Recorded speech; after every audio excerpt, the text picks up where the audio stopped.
The Honorable County Court found the county now in session. Our Honorable Bonnie Taylor will be provided.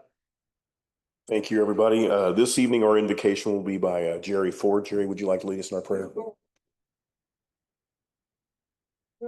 Gracious, loving, forgiving Father who art in heaven, we humbly bow our heads to thank thee for this beautiful day and to ask thee to watch over us, bless us tonight in the things that we do. Let thy spirit be here to guide and help us to do things that will be best for our county. Father, we're grateful for thy forgiving ability. Forgive us for our sins and the things that we do wrong, and help us to look forward to try to be models. We're grateful that each and every district in our county is represented, and bless those that serve in this capacity. Again, we thank thee for this beautiful day, for the opportunity to serve in our county, and ask thy guidance in all we do and say humbly. In Jesus' holy name, amen. Linda, would you please lead our pledge? Pledge allegiance to the United States of America and to the republic for which it stands, one nation under God, indivisible, with liberty and justice for all.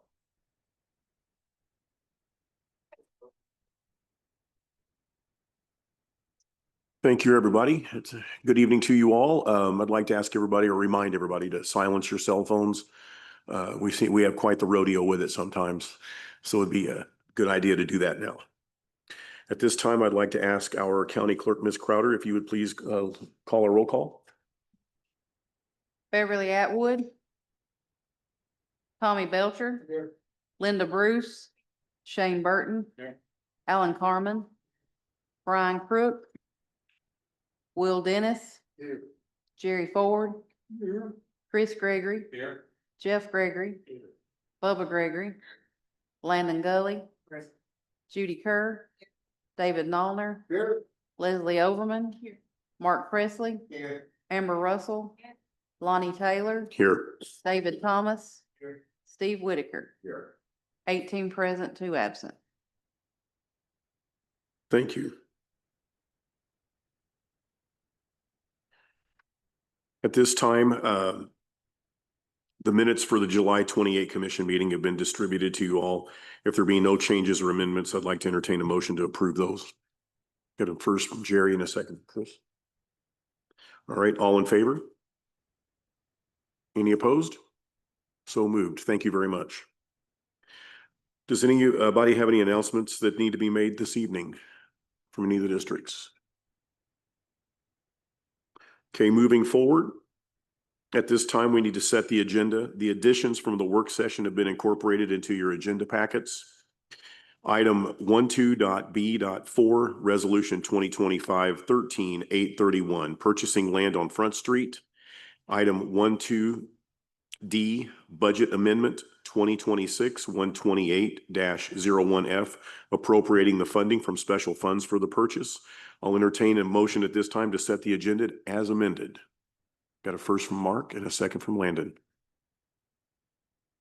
All in favor? Any opposed? Thank you very much. So moved. At this time, if there's anybody here that would like to speak to the commission on any of the specific items that are on the agenda this evening, please make your intentions known by coming over and signing in here at the podium, and you'll be called to address the commission at the appropriate time. At this time, we have a special request this evening. We've had 2 groups that's asked to come and address the commission this evening. First, I'd like to ask the Trousdale County Health Council, Miss Brenda Harper and Kathy Atwood, if they'd like to come to the podium and address the commission.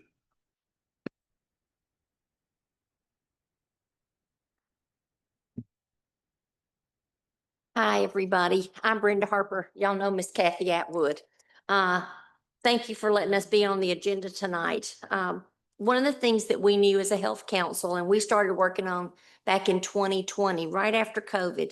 And in 2021, this county had 4 documented suicides. Okay, when I say documented, those are the deaths by suicide that were counted as such by the local medical examiner. So what we as the health council did was we said, we've got to try to do something in this county. We've got to try to make a difference. So a group of us approached our mayor at the time that was here back then and said, we want to do something. So he and you all were very generous and supportive and were awarded the health council $80,000 out of the CARES grant. So from that, what we did was we approached local providers and said, who would like to partner up with us? Who would like to have some counselors here in this county to serve the folks that need the help so much? So we were able to find one. We found someone, and we also created other partners that we wanted to be part of that group. So we found some space. Y'all probably know where Dr. Badru's office is. So we found that space and we started renting that space, and we paid the rent for a little over 2 years from the money that you all gave us. But additionally, what we did was the digital billboard. We had the digital billboard, they're advertising, if you will, that there's mental health services here locally. We wanted people in Trousdale County to know you don't have to drive somewhere out of the county. There's services here that you can get. We created brochures. We created postcard flyers. Some of us walked in the Christmas parade 2 years in a row and handed out information in the Christmas parade.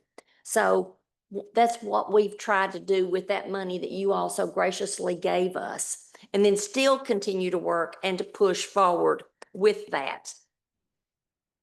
I am standing up for those of you who wondered. I appreciate you letting us come tonight. We are, mental health has a stigma around it. People are afraid to admit that there's something wrong, and then they're afraid somebody will think less of them, that kind of thing. And so that's one of the biggest battles that we fight. And so that's one reason that we try to do so much publicity. But I want you to know we have been successful. Of course, volunteer behavioral is in our in-house over in town. And they have strict rules about who they can see based on how their corporation is set up. And they can't see everybody. So one thing that we wanted to make sure we had was other providers that could see Trousdale County residents, and we didn't want any barriers. And two of those providers were the Westmoreland Clinic and the Centerstone. And what has happened as a result of that is that we now have another group that's coming once a week to Trousdale County and seeing patients, and they'll come more. If they have more people that want to see them, they'll increase their time. So we don't just have that one office. We've got that. And Centerstone also sees Trousdale County patients on video. So you don't even have to go to the office. So by that way, there's a multifaceted way for people to get help in Trousdale County. The other side to that too with volunteer is if you qualify for them, then if you don't want to see people in Hartsville, don't want them to know, then you can go to Lafayette or Gallatin or Lebanon or even Cookville to get further away. So one of our goals was to make it convenient and to help people be able to make a positive choice, even if there is a stigma. And let me tell you some of the numbers. I've got to read Miss Brenda's writing here. But currently, we have 84 patients seeing people at our Hartsville Center. That means they're probably going at least once every week, every other week, if not going every week. So that's those people right now. Since the center's been open, there have been, is this the right number? Mm-hmm. Okay, 173 different Trousdale County people during the last 2 years who have sought services and received services here in Trousdale County. We don't have a good way to track after Hope Clinic. With Hope Clinics now seeing people in Trousdale, we will be able to track who they're seeing too. But we also know we have these services, and we are the smallest county and the smallest town in Tennessee that has a mental health center. So we've been real lucky. Y'all know that there's some questions about the building, I'm sure, and what's going to happen. Everybody's talking about it.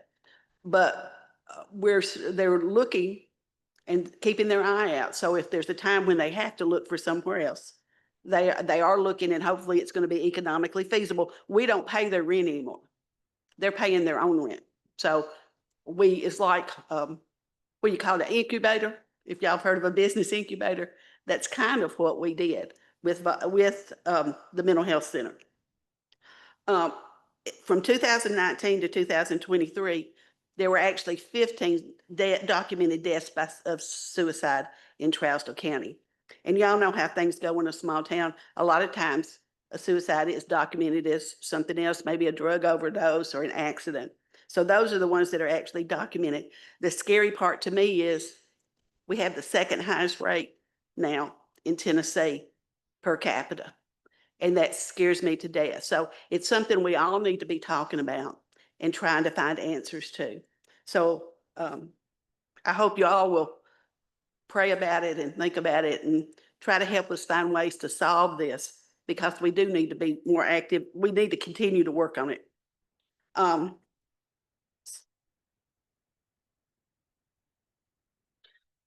We just have to remember that for every person that commits suicide and is successful, there are a lot of people who try and they're not successful the first time. So that also becomes something that we're concerned about, especially with our young people. We've been really lucky as far as our youth, but that always is on the edge of our thoughts is what about our young people? So we try to have programs in the school and different things to help them also.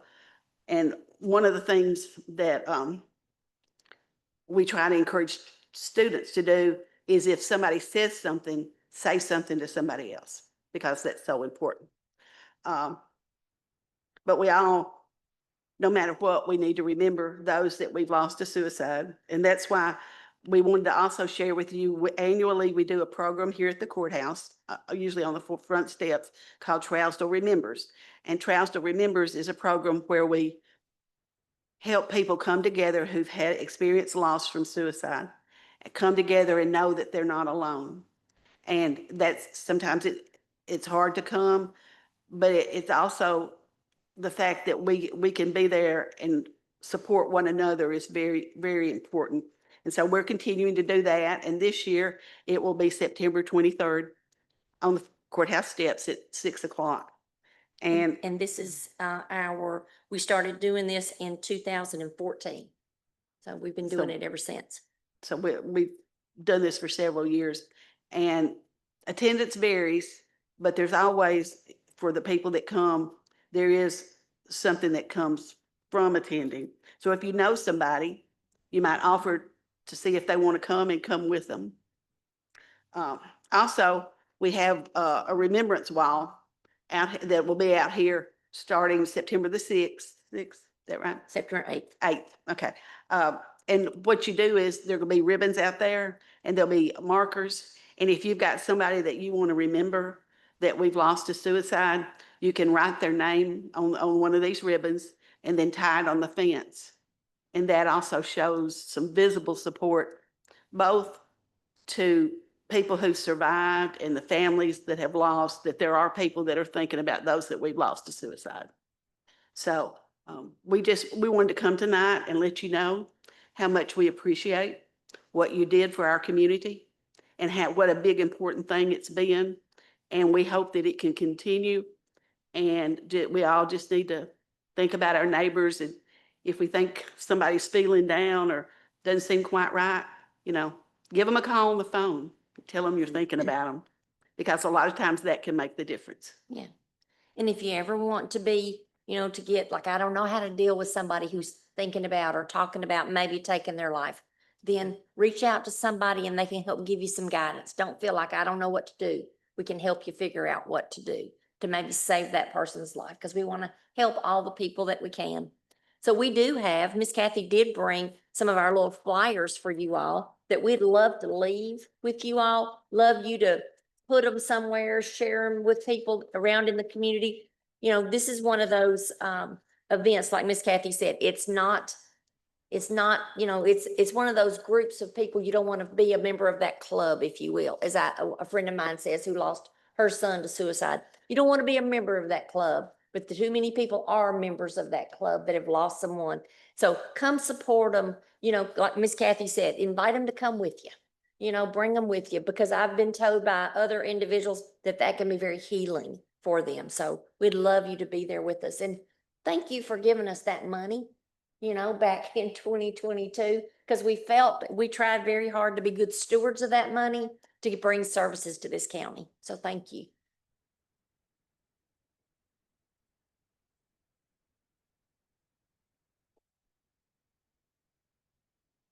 Thank you so much. Thank you. Thank you, ladies. Thank you very much. At this time, Art and Brian are here from Enbridge. Are you both here or just one? Okay. Well, you have the floor, sir. Thank you. Just a few minutes of your time, and thank you for allowing me to present an update on our project. Been speaking in this community since June of 2021. In April of this year, we received our certificate from FERC, Federal Energy Regulatory. And so that started our process to move into construction. Just last Friday, we received our 401 permit, or ARAP, from TDEC.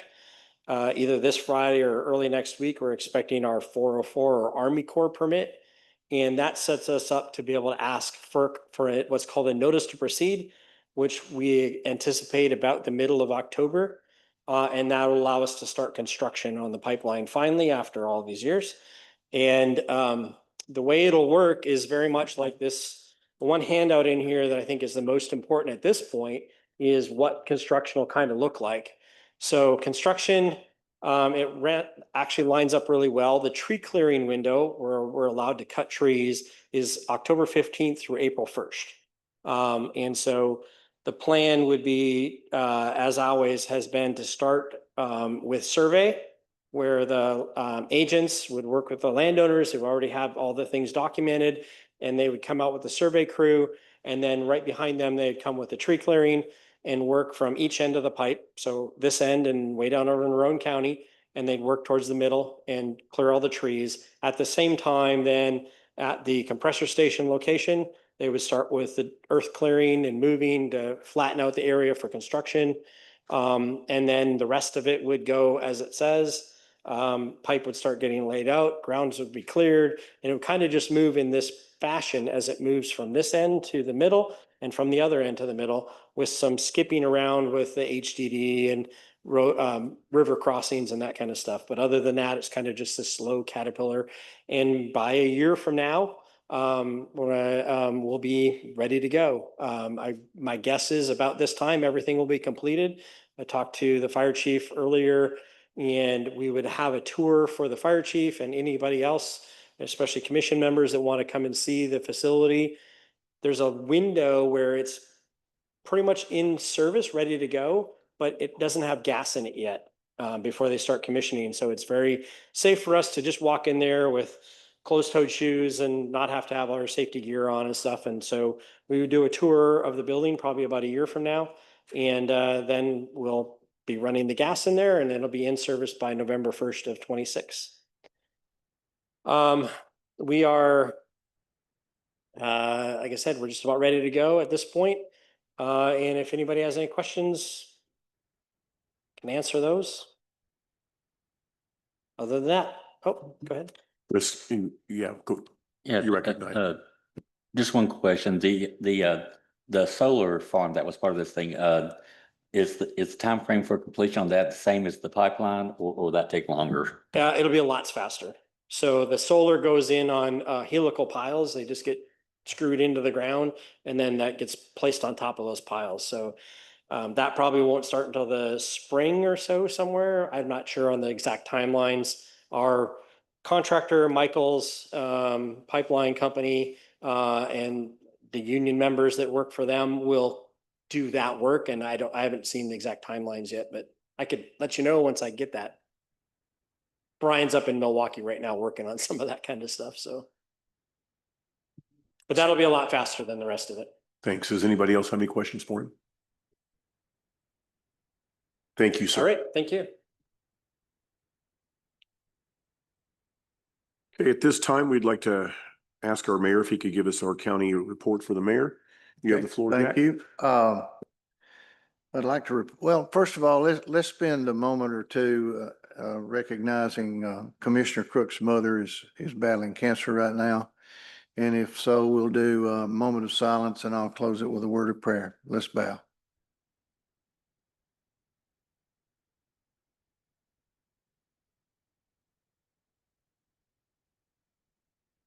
Father, we ask that you bless the Crook family in these days, especially Mrs. Crook as she goes through her treatments.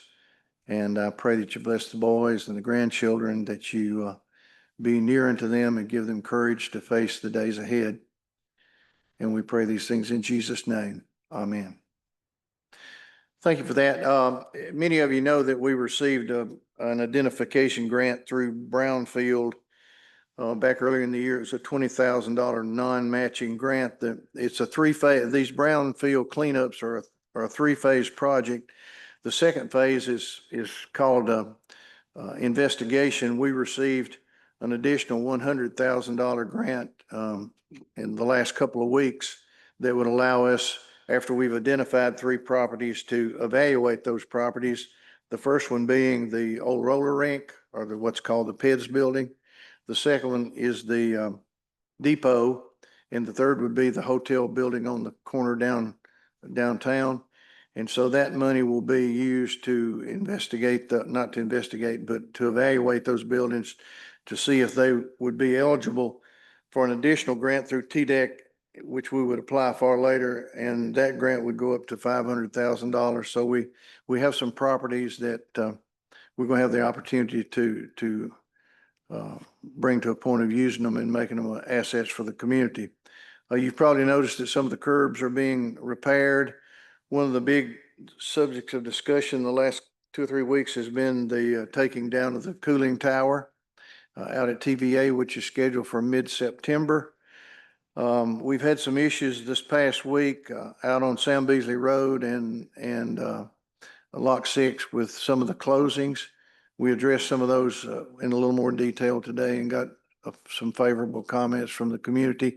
I understand there's going to be another closure in a couple of weeks, but we're kind of on top of that now. And I'm meeting with the folks from TDOT and Jones Brothers this Thursday to make sure that we get the word out a little bit earlier. One of the problems we ran into was we weren't notified. We weren't given much notice when those closures came and really didn't have an opportunity to get the word out, but we're addressing that now.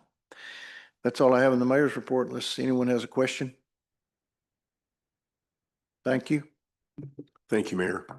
At this time, we'd like to get our committee reports going. So Budget and Finance met on August 18th. Commissioner Landon, do you have anything for this? Yes, sir. Budget and Finance did meet. We went through and the trustees' cash balance and then the financial summaries. Of course, we're early into the fiscal year, so all looked well there. All was given a favorable recommendation to accept as our permanent minutes there. The next piece we looked into were the 4 original budget amendments, which you have in front of you. Were all actually taken together with no real discussion on them. They all look pretty straightforward. The majority there up front being grants and the others are insurance recovery. Past that, the next item moved to the item that was mentioned earlier, the resolution for supporting the purchase of the property on Front Street. And then not the resolution itself, but the funding of that resolution is really where the Budget and Finance looked into. And that was discussed and is before you on the special funds 128, which my suggestion tonight would be that we take those first items under D, the first 4, 101, 116 and 118 could all go as one. The 3 insurance recoveries and the grant piece. And then we may want to look at the other separately. That's, I believe, a large amount of money. I believe we have to look at that one separately. Could be wrong. Mr. Beller can let me know on that one. But purchase of a property there. It was favorable from the commission, from the committee to push this to the commission with a favorable recommendation to purchase that tract of land at the $70,000 out of ARPA funds.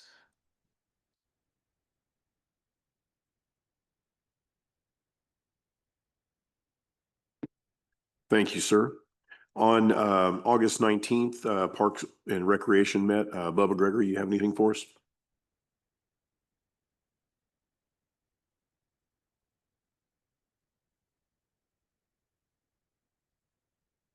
Yes, we did meet on August the 19th, 6 o'clock. The first thing, the Public Works Director Cliff Salee presented us with the pool numbers for the 2025 season with expenses and revenues.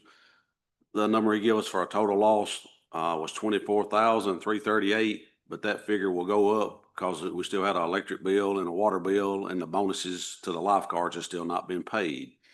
He said the pool averaged about 45 people per day, had like 3,214 visitors signed in this year, and the busiest day was on the 4th of July with 231 people.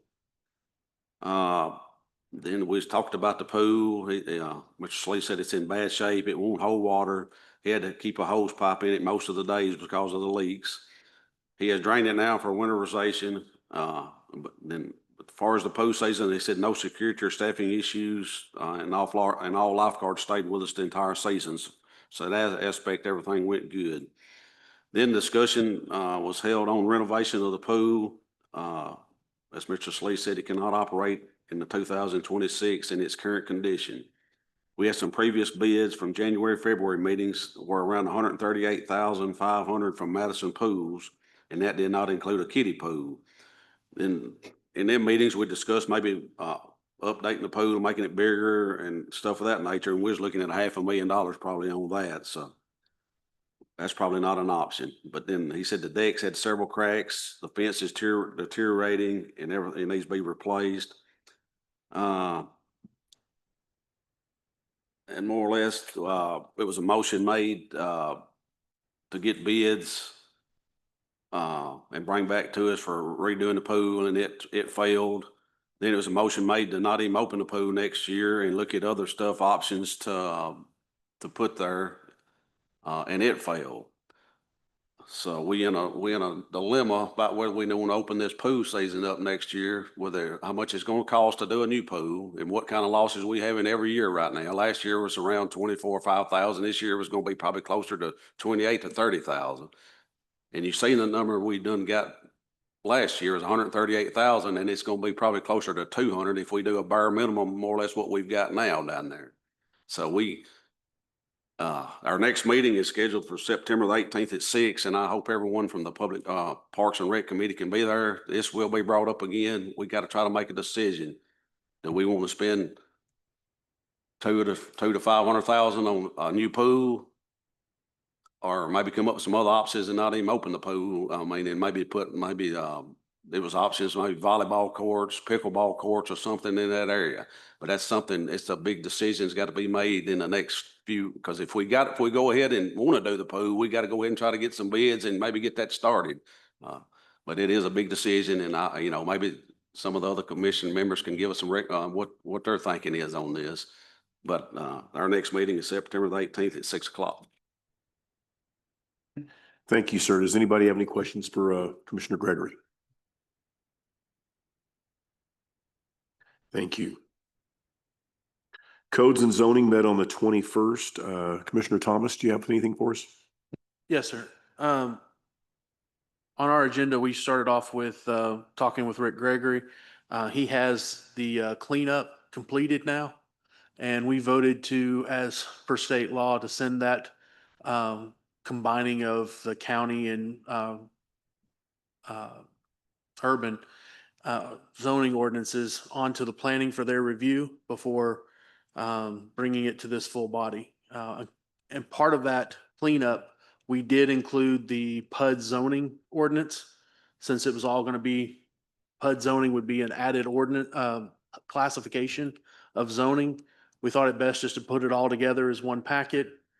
We're going to have Rick Gregory come during work sessions before we vote on that to kind of review what he did, why he did it, some of the things that we did during commission or the subcommittee meetings.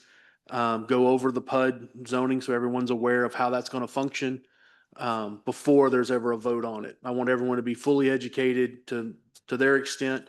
He said he'd be more than willing to come to more than one work session if he needed to. So we've moved on from that. The burn permit for the urban district has been finished. We voted to send that on to the first responders or on to steering to then be decided whether it goes on to first responders. We also are starting to talk about, our growth plan is over 20, I think it's 25 years old now. Planning Commission is responsible for coming up with a new or an amended version of that as part of their requirements from the state. We passed a motion to ask them to start that process up.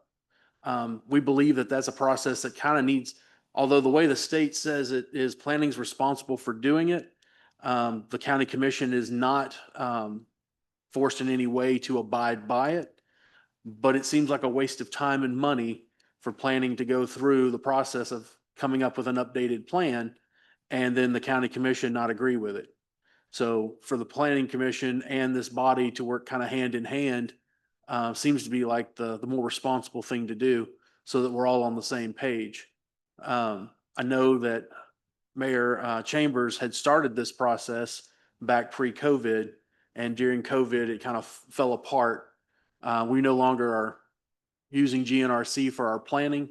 On the request of Rick Gregory, we're looking at doing a general plan, not a redo of the growth plan. Apparently, there's a lot more hurdles that have to be jumped through to redo the growth, but we can amend and give a more directed focus through a general plan.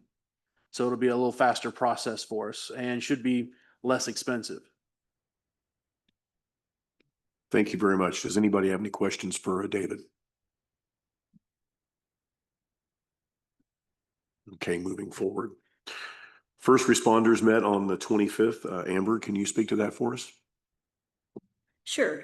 So we met this evening without representation from the fire department. When we got to rescue, they gave us the information about the grant money, how it had been spent. Everyone is now fitted with gear and they've obtained new tools. They also wanted to let us know that they are now TARS certified, which is Tennessee Association of Rescue Squads. Law enforcement, there is still an officer shortage.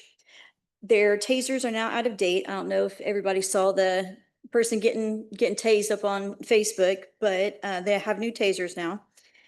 They also have new body cameras and they have drone capabilities now. There's someone who's been through school to be able to do those. They are still lacking coverage, radio coverage out near Gravel Hill. They did discuss the TVA closing of the nuclear power plant, saying that it may be possible for the public to come out at some point. We did discuss the false calls with about the fire department. As far as EMS goes, all their vehicles are up, all their personnel is up. They did introduce Special Agent Lane Harton, who is our Homeland Security. I don't know if he is not still here. Okay. And we talked about the mitigation that evals the hazards like weathering being approved this evening as one of our ordinances. Do we want Matt to speak on it or? Sorry. Matt, do you need to speak on that?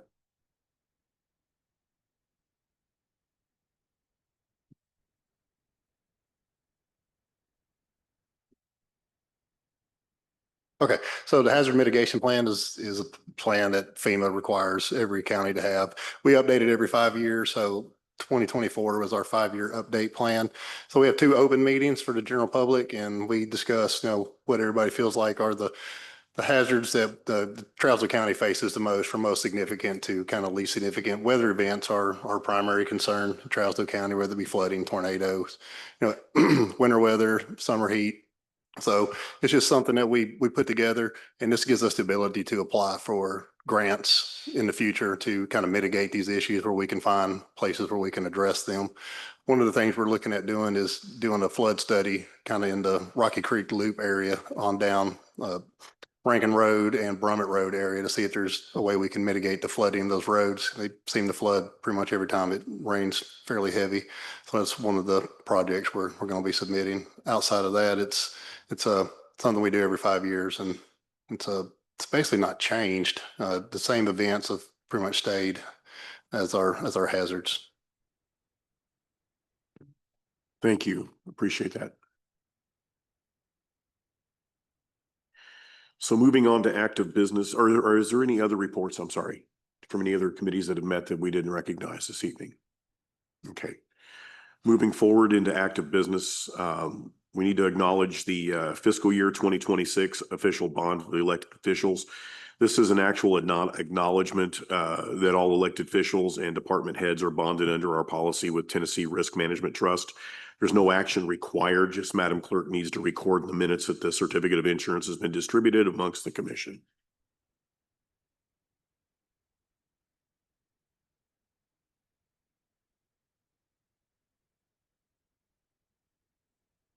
Moving forward to resolutions. 2025 10/8/28 fiscal year 2026 nonprofit contributions. As approved during the budget process, the resolution states that the process for the county is to donate to the listed nonprofit organizations. Are there any questions from the commission regarding this? Chris? Not a question, but I'll ask to have it noted. As I'm a board member of one of these organizations, I'll abstain with cause on this one. Thank you. Does anybody else have any other questions or anything? Okay, at this time, I'll entertain a motion on this one. Terry and Amber, thank you very much. This will be an electronic vote. You can please record this on your device, please.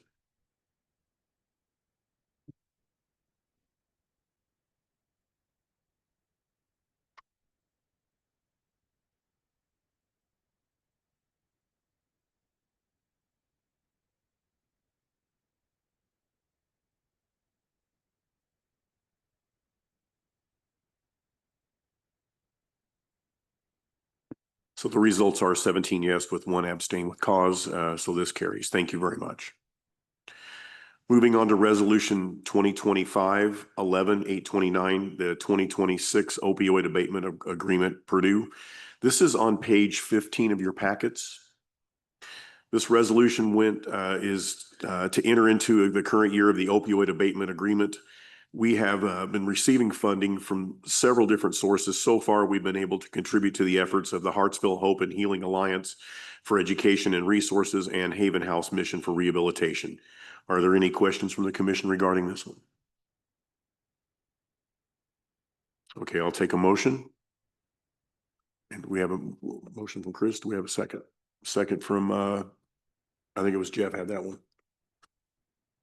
Okay, this will be an electronic vote as well. You'll record on your device here shortly.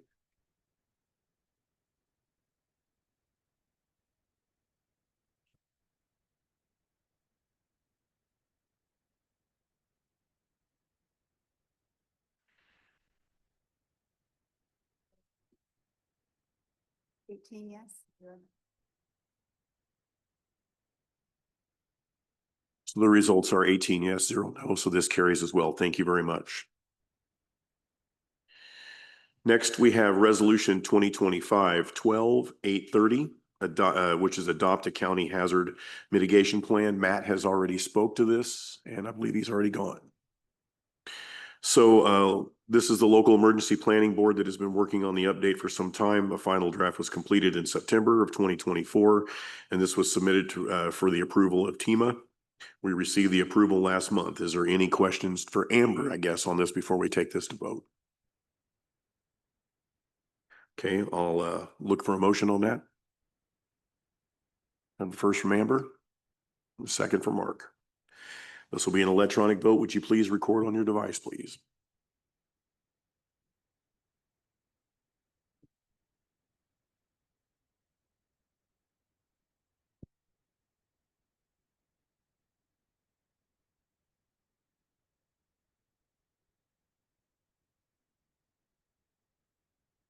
So the results are 18 yes, 0 no. This carries as well. Thank you very much, everybody.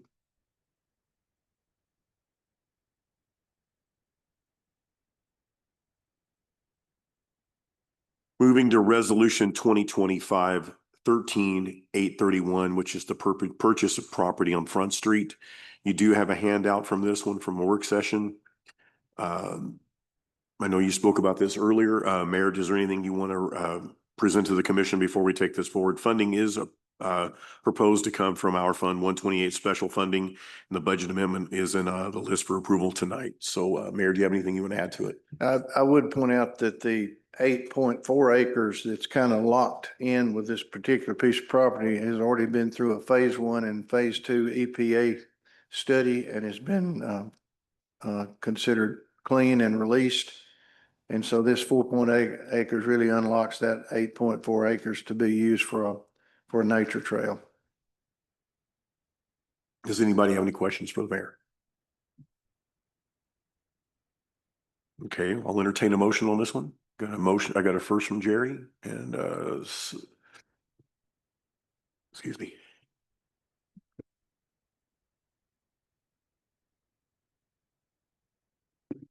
And Tommy Belcher is my second. This will be an electronic vote. Please record on your device.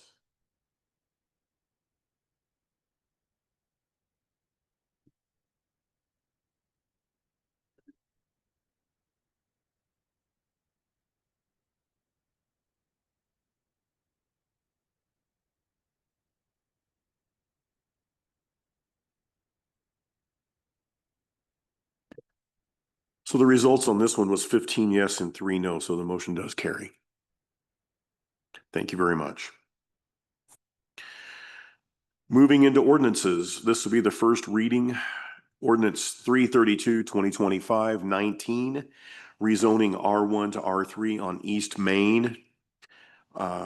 This is on page 23 of your package. Ms. Mayan, would you please present the information you have for this commission on this? Thank you, sir. So we have here on East Main, this piece of property that used to have critter cuts on there and it has been demoed. Now it is a vacant lot and the property owner would like to rezone this to R3 for development. You can see by the zoning map that there are several different R3 properties along East Main there, and it's right beside an I-1 piece of property. Does anybody have any questions for her on this? Okay, at this time, I'm looking for a motion. I got a first from Chris and a second from Jerry. This is an electronic vote. So again, if you'll please register on your device. I'm sorry, Jeff. Thank you, sir.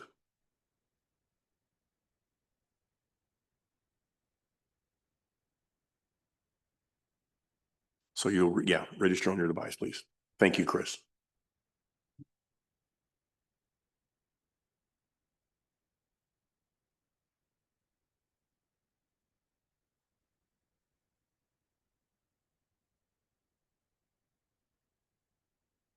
Let's see. 14 yes, 3 no, 1 abstain with cause.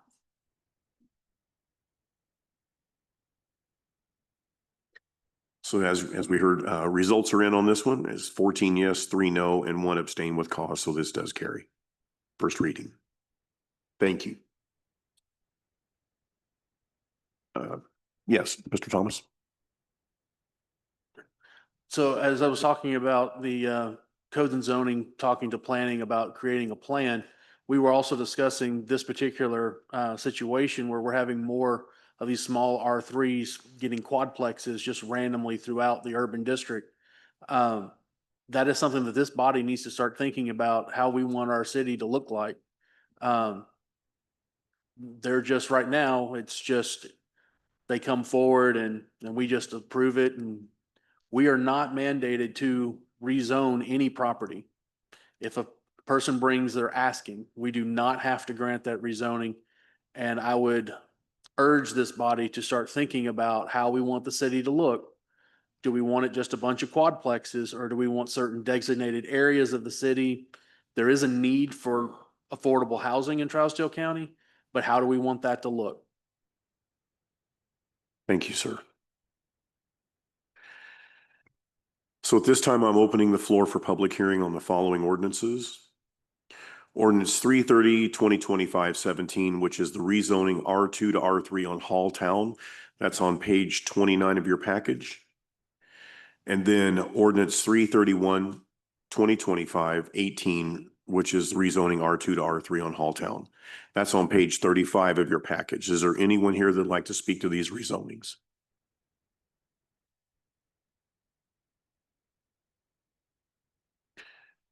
If not, at this time, I'll entertain a motion to close the public hearing. Here we have a second. Landon and Linda. All right, this is a, sorry. Okay, she's getting it. Thank you. This can be a voice vote. So all in favor? Any opposed? Is it 2?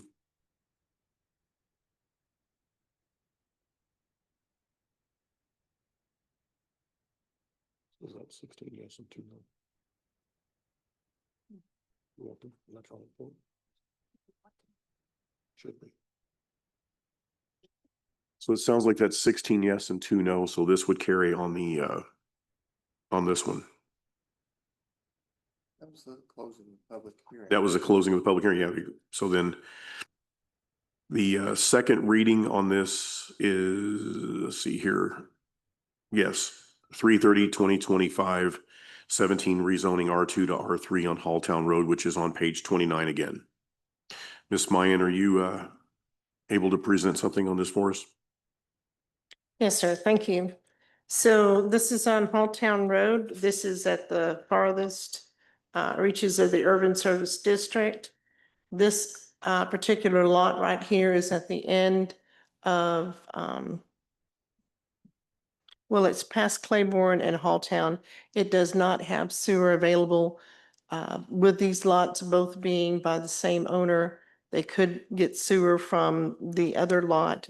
They did ask to do this for further development. If you look at the rezoning map that I included with this packet, you will see a red square around these two parcels.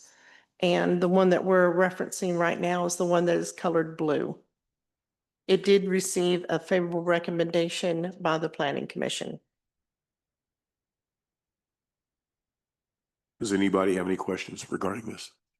Mr. Gully. Motion to approve. Second from Chris. Yes.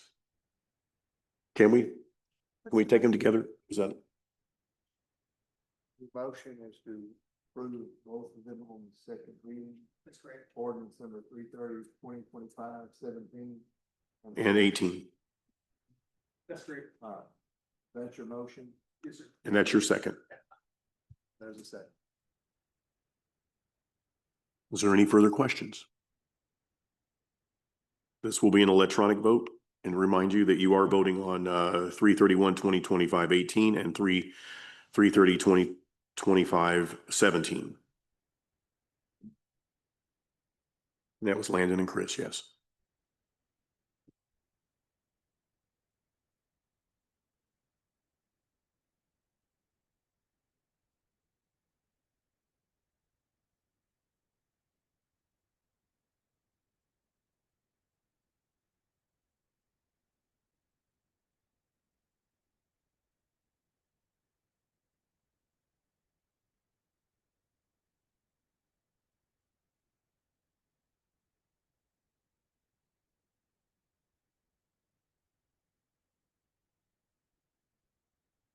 So the results on this on the second reading is 15 yes and 3 no, so that does carry. Thank you.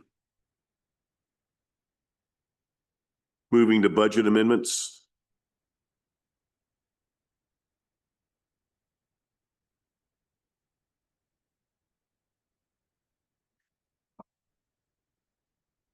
So with electronic voting, all amendments can be taken in one motion. If there's any budget amendments that the body wants to separate out, please make a motion to do so. If my understanding that the 128 special fund should be pulled out second or separate? Or can, Mr. Gully indicated that that might be something the body wants to do, but I don't, it's not required to do it. If they want to approve all of them, they can. I didn't know if there was a need for special discussion on that. understood. Does anybody have anything they'd like to add to this? Chris? Approve the first four, not counting the property purchase. Do we have a second on that one? Shane's second. So on this one, it looks like we'll be voting on Fund 101 General Services, 116 Solid Waste, and 118 Ambulance Services Insurance Recovery. Solid Waste is insurance recovery as well.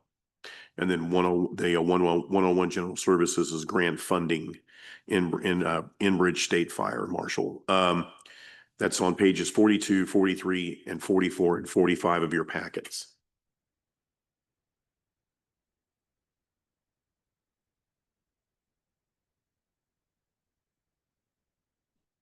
Yeah.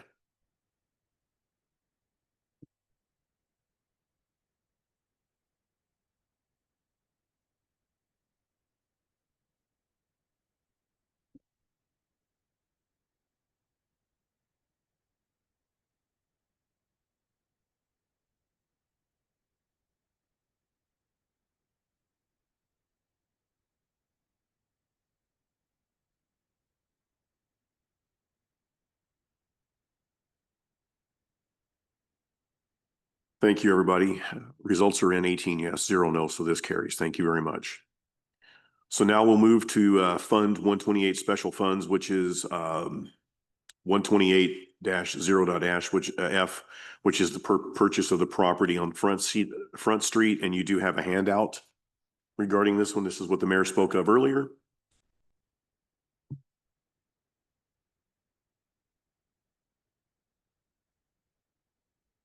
Pull that out. Are we voting on that? We'll vote on that one now.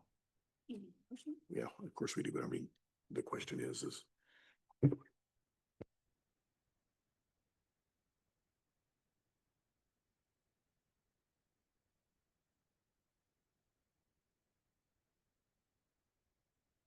just to clarify, I just wanted to make sure I need a motion to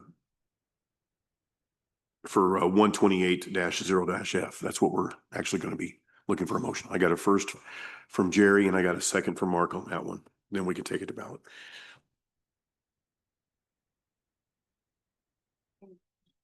Is there any discussion on this one before we take it to ballot?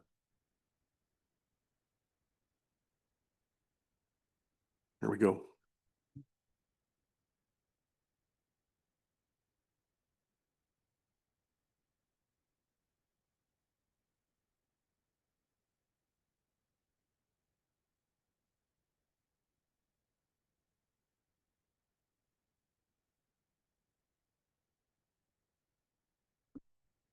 Results on that one is 15 yes and 3 no.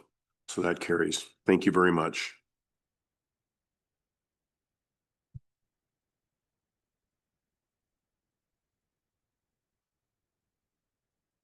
Our county clerk has presented a list with the following notaries to be approved. Sheila M. Everett with Smith and Company. Board of Education. I'm sorry, I was looking at your abbreviations. Angie Williams with Trousdale County Board of Education. Joanne Graves at Core Civic, and Mary Ann Baker, 15th Judicial Drug Task Force. Take a motion from the commission. Got a first from Jerry, a second from Amber. All in favor? Any opposed? Motion carries. Thank you very much. Is there any other business that would anybody like to bring forward the commission this evening at all? Sorry, yeah, Mr. Gully. Just a comment, Mr. Thomas mentioned earlier the concern of the R3 popping up here and there and everywhere. A lot of the R3 has been in the area that we just voted to purchase some property to have some green space in. I think that's something to keep in mind that yes, there has been a population change of R3s in that area and building up an area to improve that area, but yet we also dedicated some space available to be used as green space. I think that's a smart use of our money in this part, in this opportunity. Does anybody else have anything? Has anybody signed in for public comment this evening? I don't believe so. At this time, we'll entertain a motion to adjourn. I believe I got that from Landon and a second from Chris. You guys have a good evening. Thank you for coming out.